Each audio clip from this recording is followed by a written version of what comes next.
attended several events before in different cities, not only for beer but also for soft drinks, non-alcoholic conferences as well, because we produce both beer and soft drinks, and it's quite interesting to attend those meetings.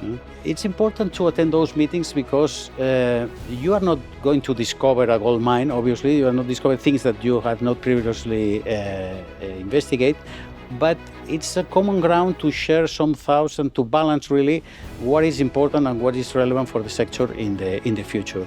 It's quite interesting to see the opinions and to put some figures on, let's say, sustainability objects, trends of consumption for the future in other markets, which is quite interesting, and some challenges that our sectors are involved.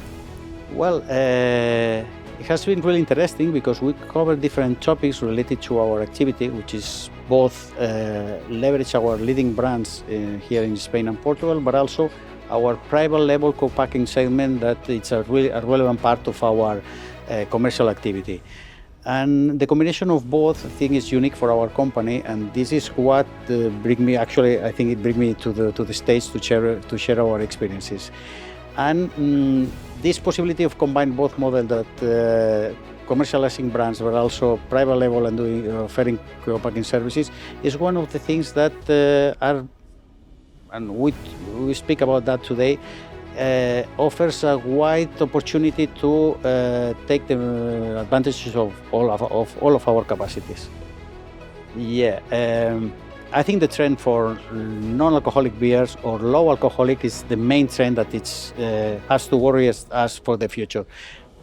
Much above the sustainability, which nowadays is a concern, but in the future certainly is for low alcoholic and non-alcoholic products. For probably in 50 years times we're going to see the majority of the segment is non-alcoholic, and the alcoholic consumption will be kept for really special occasions. And we have really, from the manufacturer point of view, we have to really face a challenge and to offer a product that really satisfies the consumer, which is not 100% the case today.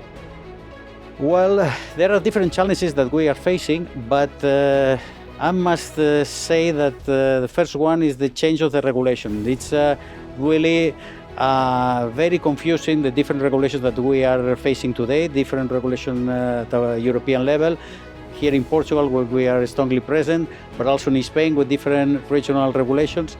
And I think this is really sometimes a bit confused, and as it was mentioned before in the conference by our previous speaker, it does give us enough time to adapt to the different proposals that are being made.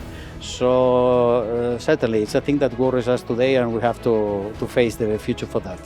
If I had to do a prediction, I will be the beer industry will be at the minimum as it is right now. The beer industry has we have to understand that it's a product that has a lot of history of thousands of years.